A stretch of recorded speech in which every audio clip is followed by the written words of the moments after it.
Recording in progress.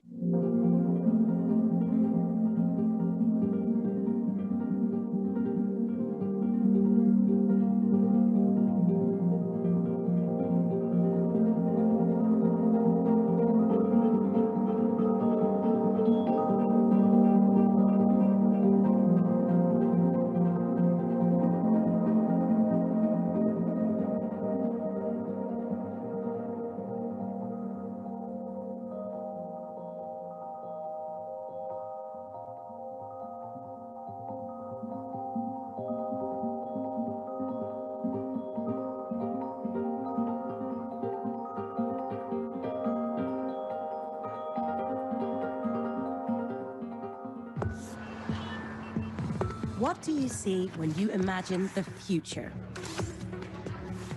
When we picture what's to come, we often think of innovations that take us to new heights. Some of them are already here, and every day, thousands more make the jump from our imagination into reality. Nowhere is this more evident than here in Japan. Fourth Industrial Revolution technologies are fundamentally transforming the way we do things. All this is happening so fast, and we must do more than just keep up. These emerging technologies open up boundless possibilities of what our future could look like. Technology is not a simple solution to our problems. It poses questions that we need to answer and guidelines we need to write together. That's why we're all here. A global event hosted by Japan that brings together the world's leading voices across disciplines and geographies. How technology will shape our tomorrow depends on the choices we make today. And that starts now.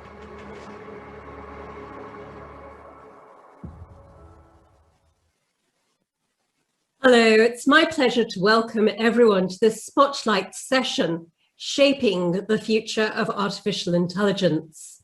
I'm Kayforth Butterfield, Head of AI and Machine Learning at the World Economic Forum.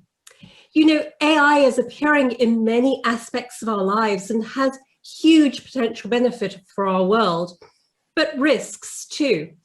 Therefore, the governance issues related to AI are more important than ever, which is why I'm really excited about today's discussion.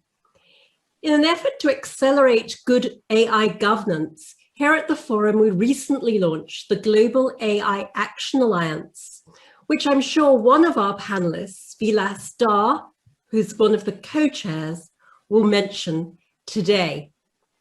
At the end of this session, I'll be inviting you to get in touch with us if you're interested in joining this initiative, the Global AI Act, or any of our 16 other projects on the AI platform, which together work to enable the responsible use of artificial intelligence to govern high-risk use cases and allow for leapfrogging using artificial intelligence. Now, without further ado, I'll hand the virtual mic over to Irene Them, tech editor at the Straits Times, who will be moderating our distinguished panel today. Irene. Good morning. Thank you, Kay. Good morning and welcome to our panel on shaping the future of artificial intelligence. I'm Irene Tam, tech editor at the Straits Times, a national daily newspaper in Singapore. I'm your moderator today. We hope to have a conversation on the impact of the COVID-19 pandemic on AI and its governance and how AI can be shaped moving forward. We saw AI's use accelerate as nations try to flatten the COVID-19 infection curve, even before AI rules and governance norms were in place. Many of these users required citizens to forego their civil liberties and data protection rights. From robots that detect population movement and social gatherings in China to the aggressive tracing of the close contacts of COVID-19 patients using mobile location data in Israel and also credit card payments and facial data in South Korea, AI's use was nothing short of intrusive. Where privacy is curtailed, it's important to revisit some of the governance gaps and attempt to plug them, as failing to do so could have a long-term impact on public health and privacy policies. And also the social contracts between governments and the citizens and industries involving the use of, say, predictive algorithms may also need to be redrawn, hopefully after some robust discussions on AI ethics to maintain public trust in AI's use over the long term. In fact, some say that these conversations are overdue. So at this juncture, I would like to introduce our distinguished panel members who will be tackling some of the pressing issues related to how AI can be used responsibly and how everyone can play a part to shape the future of AI to ensure the technology benefits everyone. First, I would like to introduce Vilas Dar. He's president at the Patrick J. McGovern Foundation, a tech-inspired philanthropy and change maker to promote the use of AI and data solutions to create an equitable future for all. Second, we have Mark Brian. He's the CEO of Appen, a publicly traded company in Australia and a global leader in the development of human annotated data sets for training machines to learn machine learning algorithms. And specifically, Appen collects and labels all kinds of data, including images, text, audio, and video used to build and improve AI systems. Third, we have Haniye Mahmoudian. She's a global AI ethicist at Data Robot, a Boston, Massachusetts-based company that has implemented retail solutions from the retail to the healthcare and financial sectors for everything from anti-money laundering, reducing false positives for anti-money laundering, to reducing patient readmission rates. And last but not least, we have Jason Matheny. He serves in the White House with a focus on the intersection of technology and national security. He has 3 titles, but we'll just introduce one. He's the Deputy Assistant to the President for Technology and National Security, a new role he has taken on. Each speaker will have a chance to provide their perspectives on the topic, during which the audience can submit questions using the chat function. We will have a Q&A session later, hopefully to address as many of these questions as possible. So do ensure that your questions are concise and relevant to the topic. So without much further ado, we will now invite Vilas to offer some perspective on the role of philanthropy in shaping AI and access to the technology. How important is it for governments to have a strong AI and data science policy or strategy? And how can a philanthropy put AI on a path towards benefiting all of society? Perhaps Vilas, you would like to take this question? Wonderful. Well, thank you, Irene. And I'm so delighted to be with you all. The World Economic Forum, I think, has taken a real leadership position on these questions, and I'm delighted to support. As you mentioned, I'm the president of a civil society organization, the Patrick J. McGovern Foundation. And I'd like to start with 2 observations. The first is a personal one. I've spent most of my life as a technologist and a human rights advocate. And I have to frame our conversation by sharing with you just how optimistic I am about the power of technology to actually make the human experience better. We're seeing it by the day in increasing agricultural yields and increasing access to education, in finding new ways to allow us to express ourselves and form new connections. But in the context of that very positive observation, I have to make the second, which is I feel like we are very quickly tagging onto a narrative of a 3-sided stool. One where technology companies innovate, where governments regulate, and third, where we, the people, become consumers rather than becoming co-creators.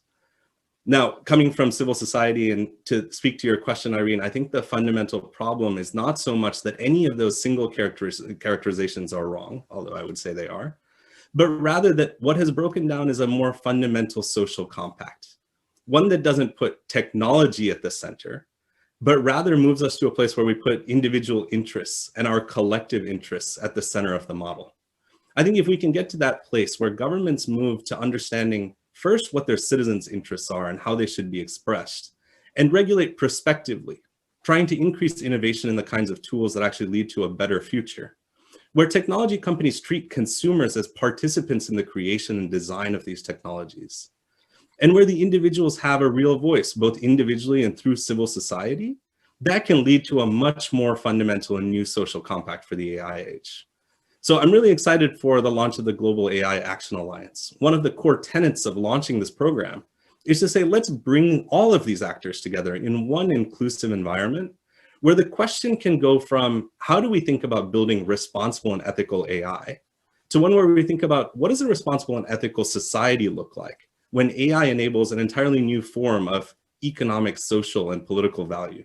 So I'm really excited to explore those topics with you. I think the pandemic has highlighted in particular the opportunities we have to take that model that I'm describing and apply it at scale. Great, thank you, Vilas. So consumers should be treated as a stakeholder in the development of AI rather than a recipient of the outcome. So that's good thought. So let's hear from the private sector. Mark, perhaps as an executive leader of a company that is involved in real-world implementations, what are your thoughts on the importance of ensuring fair and transparent AI? What steps can company take immediately to get started, to get things right from the start?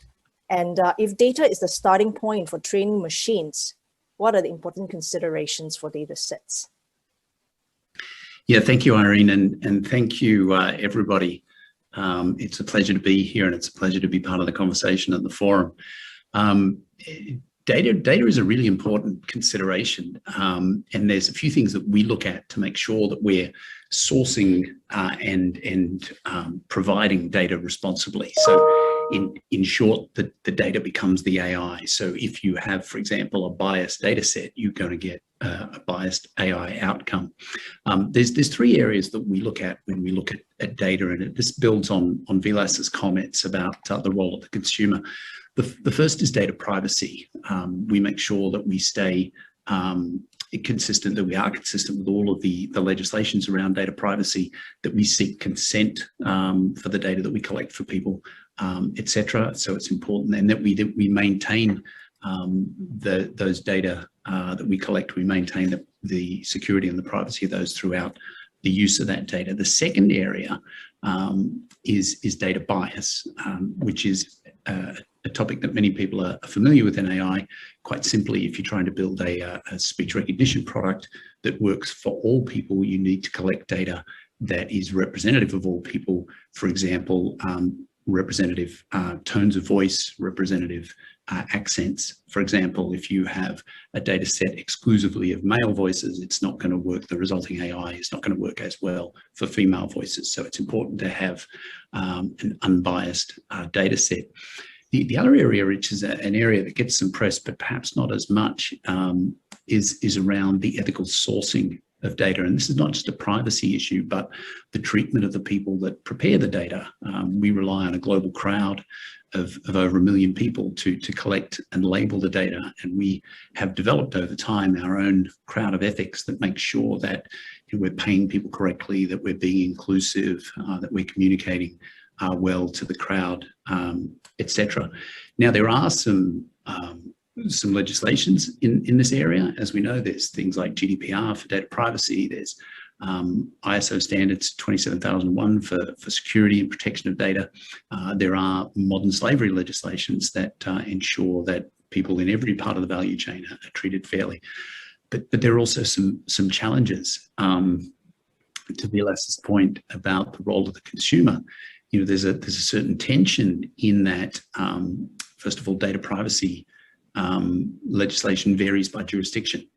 Jurisdictions with laxer data privacy that allow random data harvesting, ironically, are going to build better AI because they have more data to work with. So there's that tension between data privacy and the AI outcome. The other area that is also a challenge is in the area of data bias. So to go back to the previous example on voice tone, in order to round out a data set, so if you have a lot of, for example, male voice tones, you have to discriminate in your data collection and collect female voice tones only. And that becomes a bit of a challenge for us when we're trying to do everything fairly and openly. So the completeness and the fairness of the data sets are an important contributor to AI.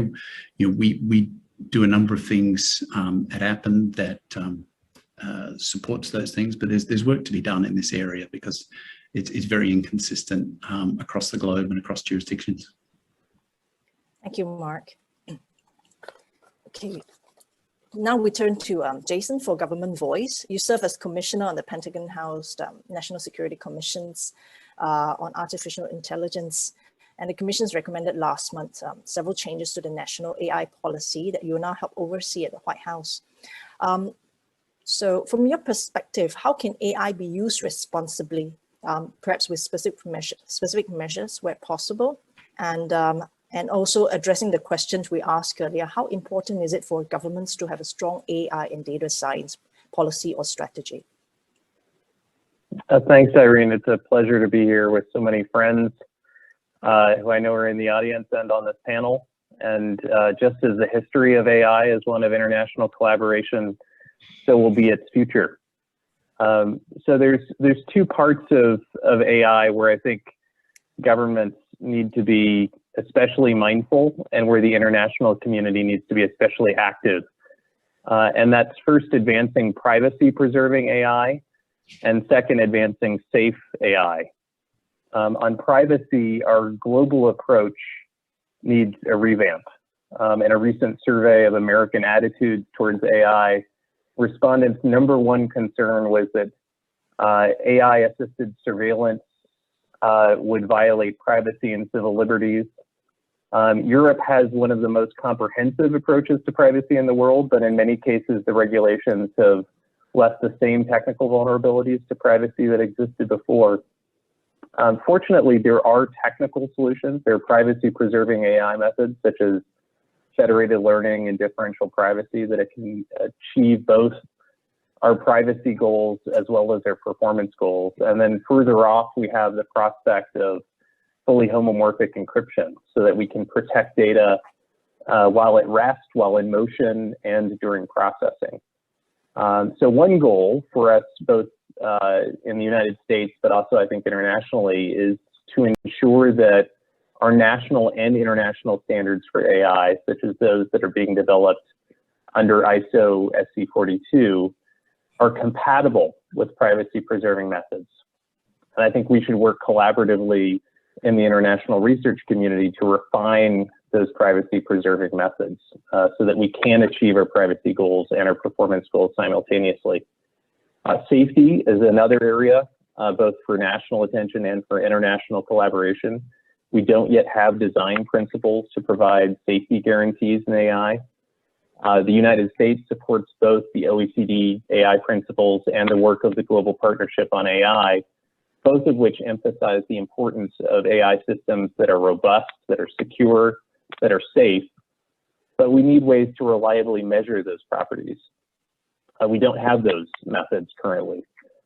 We also need to work towards technical standards and measurement approaches to make safe AI systems. And I think one opportunity for international collaboration is a shared test bed in which to test systems against known failure modes and to develop new methods for measuring robustness under a variety of conditions. So I look forward to the discussion of these and finding ways to cooperate so that we achieve progress on both. Right. Thanks, Jason.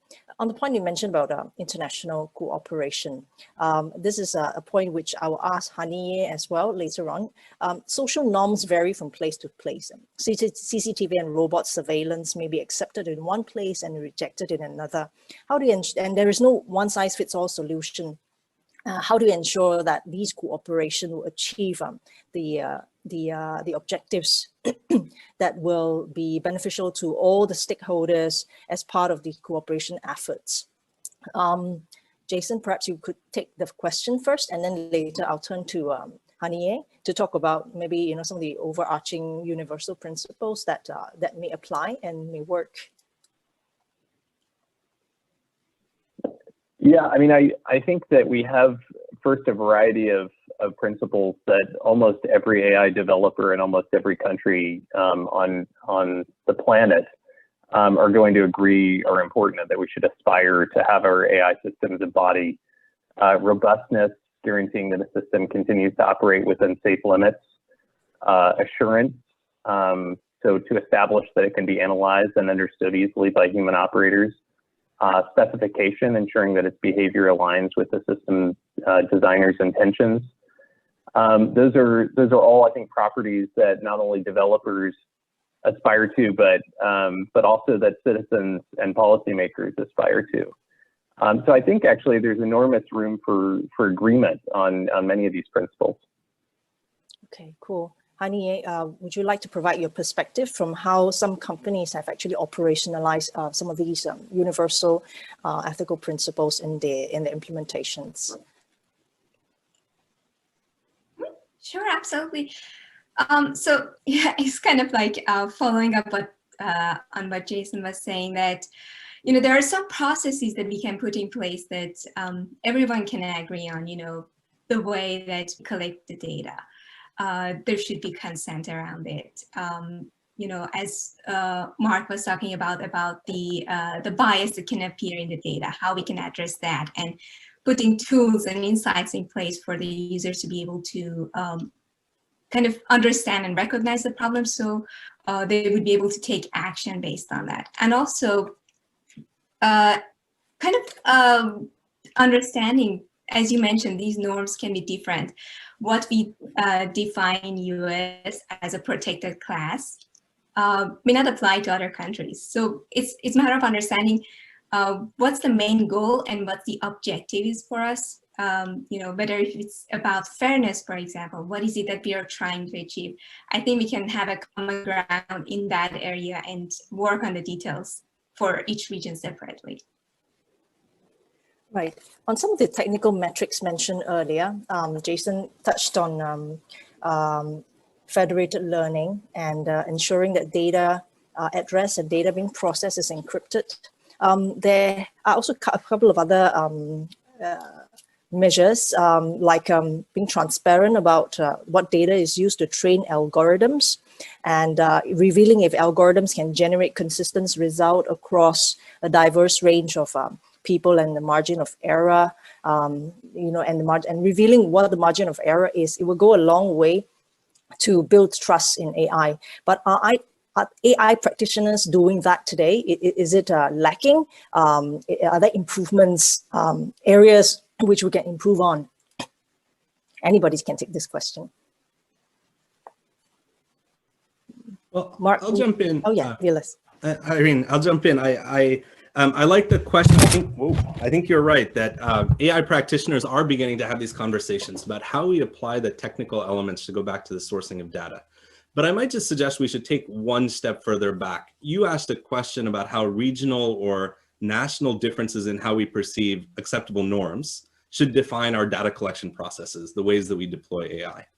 And I might just suggest that there is a moment here to reconceptualize what exactly the interests of the individual are in a data-driven economy. We talk a lot about data privacy, and we talk a lot about making sure that the data that we source is representative, but we never actually go all the way down to asking what are an individual's real interests in their data, and how do we conceptualize a technological AI process that recognizes that individuals may have more rights in the data that they use, not just in their own privacy, but in being able to control how that data is used, in being able to vote on how the regulations around that data are approached by AI practitioners.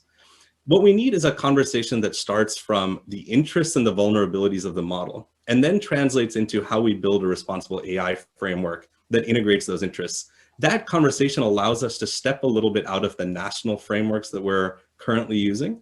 And even as we think about international cooperation, to start first from, again, a core conception of where the individual sits in the framework. All right, Vila, since you're on the topic, there is a question that just came in from the audience, building on your points earlier on. How can we use open source solutions to quickly scale the infrastructure needed for government and citizens to play a more meaningful role in responsible AI oversight? Do you want to take that? Yeah, I love that question. It goes to something that we talk about quite a bit, which is I think we're still talking about data as innovation. I think we need to move from a world where the collection, aggregation, and curation of data becomes kind of the rules of the game. That becomes the starting point. And where innovation really comes is data as infrastructure and how we apply analytics on top of it. This is a real space for participation by the open source community, because most of the tools that we're using today, particularly as we see it in the nonprofit sector, as we see organizations going out and trying to aggregate health records for individuals who are in undigitalized economic health systems, allows us to say, let's not take tools off the shelf and try to fix them so they approach our social challenges, but instead let's use the open source community to build entirely new mechanisms for managing things like electronic health records, for applying geospatial information on how we look at agricultural yields. Those tools are being created today. What's missing a little bit is the framework that allows those tools to then interface with the actual activities of social sector organizations. Right. Going back to the data, and data collection. One idea bandied about in the academic community as a solution to the AI ethical conundrum is to allow consumers to own and thus price and sell their personal data. The idea is to share the wealth gained from AI use. And after all, companies benefit commercially from using a massive amount of personal data, including health data, internet usage, facial features, and location and voice patterns to train AI systems. What are your thoughts on this, Mark? Do you think it's feasible? So we've always remunerated the people that we collect the data from. So if we ask somebody to record their voice, we pay them for it. If we ask people to label data, we pay them for it. So to Vilas's point, what's the interest to the individual? You know, a crude interest might be, hey, if we give you some money, will you let us use your voice in this particular product? There's probably more sophisticated ways of going about it, but that's the way that we've done it. And we also get the person's consent to use the data in that way. It's an interesting thought, Irene, to open it up, because there's a lot of data being created. As we sit here and speak, we're creating data. So do we, should we benefit from the creation of that data? Should the WEF, should Zoom, who kind of quote unquote owns the data is pretty tricky. But I think certainly creating the data is not always the problem. It's getting into a format that's usable. It's filtering and parsing out data that may not be helpful. So there's sort of two steps in the chain. There's the people that kind of create the data and the people that prepare the data. And certainly from where we come from, we make sure we remunerate people in that way. And I know that not all data that's used in AI, people aren't paid for all of that. A lot of it is harvested without us knowing. But certainly our approach has been to make sure that the people that are doing the work get some reward for that work and that ownership. Thank you, Mark. All right, another question has just come in, and this is perhaps for Jason. What are the principles upon which governments can build a regulatory framework that protects human beings from the detrimental impact of AI while not preventing responsible AI innovation? Yeah, I really like the OECD principles, positivity, fairness, transparency, robustness, accountability. And I think the OECD did a good job of explaining why each of those principles was necessary, but individually insufficient. Collectively, though, perhaps I think it describes what we want our AI systems to achieve or to aspire to. Now, translating those principles into specific instruments of governance that's I think the most challenging part. I mean, that's something that we're working on at the White House. It's something that many governments across the world are thinking about. And it's something that the international organizations are also trying to think about collectively, which is, I think, going to be the most important work, is how we harmonize our efforts to embody these principles in law. Right. So another question came in, and this I think might be suitable for Haniye. How might the private sector actors better balance the trade-offs between AI responsibility and their commitment to increasing shareholders' value? Is a ethics question through and through. Well, that is part of when we are thinking about building an AI system. The first thing is that what's the purpose of this system? How it's going to benefit? What's the positive and negative impact? And if it's needed, minimize it. But that also includes the fact that how we can help this AI system to be kind of put in place that we can use it and brings value both for the private sector in terms of the profit that has for them, but also how it can bring benefit to consumers, whether it's customers, whether if it's users of this system, that could be private citizens. So in part of this process, at every stage, you can put guardrails in place to help sure that this AI system would be ethical, that kind of aligns with the values that we have. And at the same time, it also has a trade-off. For example, sometimes you want to have an AI system that's more fair. That means that you may want to cut a little bit on your accuracy side. So these are the type of things that you know, as part of this ethical AI process, you would take into account in order to be able to create this AI system that would be beneficial for everyone. Right.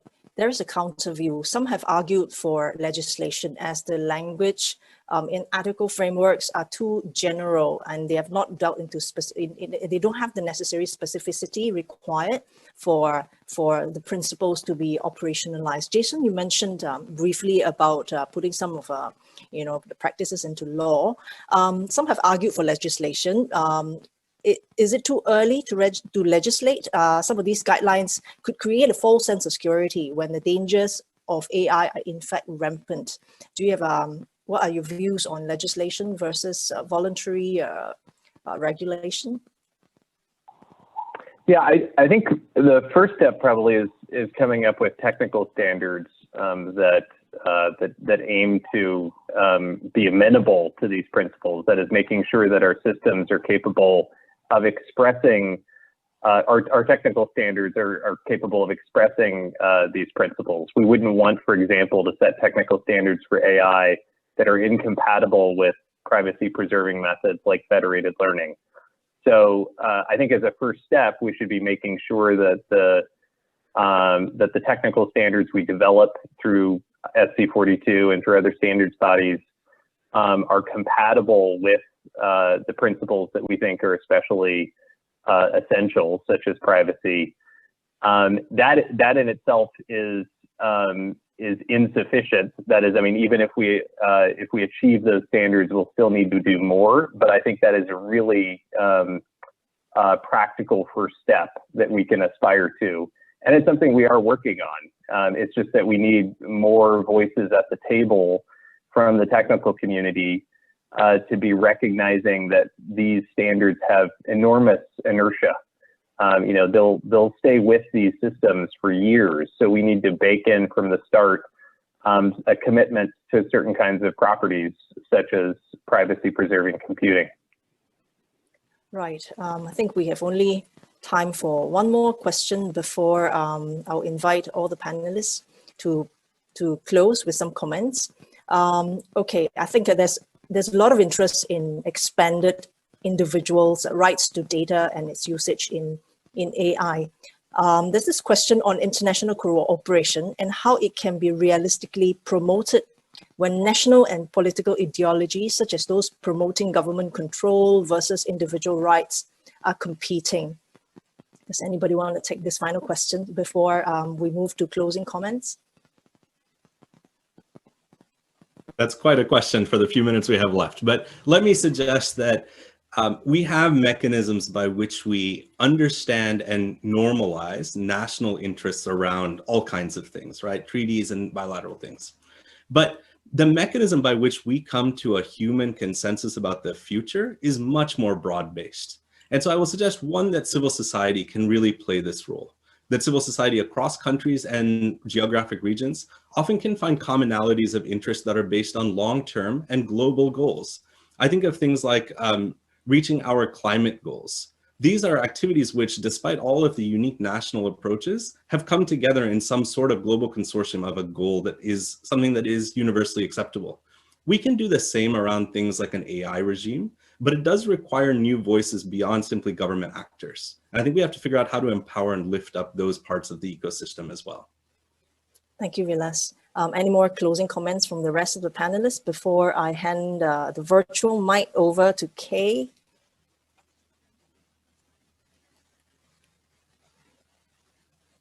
Okay, thank you so much. I think we're running really short on time, and I have kind of like I'm almost busting the time limit. So thank you everybody for your participation in the discussion today. An accelerated use of AI to manage COVID global crisis has underscored the need for greater responsibility and there is transparency in the development of the technology. Many of the rules and norms which are yet in place should be discussed more robustly to ensure that AI's future is a successful one and is equitable and accessible to all in the community. Thank you everybody for your contributions, and I'll hand the virtual mic over to Kay. Thank you, Kay. Thank you. So what a fantastic discussion. Thank you, Irene, and thank you very much to our wonderful panelists tonight. It's now my great pleasure to introduce Mr. Fayez King and invite him to give closing remarks for today's session. Mr. King is Deputy Executive Director, Field Results and Innovation at UNICEF. He is also a member of the Forum's Global AI Council and has advocated vociferously for more international cooperation around the development and deployment of responsible AI, especially as it relates to those who will be impacted most by the policies that we develop today, the world's youth. Mr. King. Thank you, Kay. I think we've heard this evening the words accountability, transparency, privacy, and impartiality. These are foundational elements of anything or any ethical or human rights-based endeavor, especially in the field of AI. This has made today's discussion very, very fruitful. I'd like to put a child lens on all of this. If AI works for children, it works for everyone. So by applying a child lens to everything we do, we take care of Generation AI. It's today's children, those who use or are impacted by AI for their healthcare, for their schooling, their communication, and eventually the jobs that they'll do. So anything we do with respect to AI, we need to consider children. When AI works for children, it works for everyone. At UNICEF, we have a policy for the guidance of AI for children, which we've developed in partnership with the government of Finland. And it's encouraging to see that other governments are picking up on this and adopting this and putting this into their national policies. In May this year, we will be releasing the Good Governance for Children's Data Manifesto. So please stay tuned for this. But what's also important to note is that the AI gap is exponential as compared to the digital divide. We've heard the term digital public goods, and at UNICEF, we are co-hosts of the Digital Public Goods Alliance in collaboration with Norway to make software, models, data, and content all open source. We also heard the term of generation equality and in technology and innovation, of how governments and private sectors can work together and put all the pieces together to form policies that help with children and everything that they do. This is a once-in-a-generation opportunity to positively impact with children's lives everywhere. I consider it a privilege today to listen to the various perspectives being put forward and for the various questions that were raised on the floor. In closing, I think it's important that we all collaborate. We work together with government, we work together with entrepreneurs, both those established and aspiring. I think we can work together to shape a brighter future for AI. And if I close by saying, if AI works for children, it will work for everyone. Thank you, Kay. Thank you very much, Fayez. And what a wonderful and inspiring thing to say. If it works for children, it works for everyone. And yes, you're absolutely right that we need to be mindful of the people for whom we are thinking about. Do we regulate? Don't we regulate? What do companies do? What don't companies do? And so thank you so much for those very inspiring remarks. It's been an absolute pleasure as well for us to be able to work with you and Henrietta Fore at UNICEF and many of your colleagues generally on shaping the technology to envisage excellent outcomes for our children and beyond. So coming up next month, we actually have the Smart Toys Award, where, amongst others, Henrietta Ford will be a judge. We've also been working with UNICEF on creating an AI Youth Council, because as Vilas so wonderfully put it, we need to really extend the number of people who are part of our discussions on AI. And that should include young people from all over the world. And so we're really looking for one person, one child from each country, to about 30 in that council. And that's just one of the very many things that we do on the AI platform at the World Economic Forum. So as I extend again my huge thanks to our moderator, Irene, and our wonderful speakers, I also want to extend that thanks to you in the audience. And I hope that you very much enjoyed this session. I'd also invite you to be in touch with us for more information. In the chat, you will find information about all the 16 projects that we have ongoing. As I say, work with companies and governments to enable the development of AI responsibly. Work with governments and companies, academics and non-profits around some of those high-risk issues, such as the use of AI in human resources. And also that work that Fayez was talking about and Vilas was talking about. How do we use AI to get to a better place more quickly? So leapfrogging, thinking about AI in chatbots for healthcare, where doctors are not available to the majority of the population, or thinking about education with AI. And it's really that education that our Smart Toys Award process tries to underpin. What governance do we need for our children in the education? And so with that, I'd again like to thank our speakers from DataRobot, Appen, the Patrick J. McGovern Foundation, and the Office of Science and Technology Policy at the White House. And I invite you to have a look at those links, and also to follow more information on the Global AI Action Alliance. We do have a number of sessions coming up, and so perhaps join us for one of those. The next one is on national AI strategies at 2:30 in the morning, Central American time. And then after that, the topic that I talked about, chatbots and healthcare, tomorrow morning, American time. So thank you.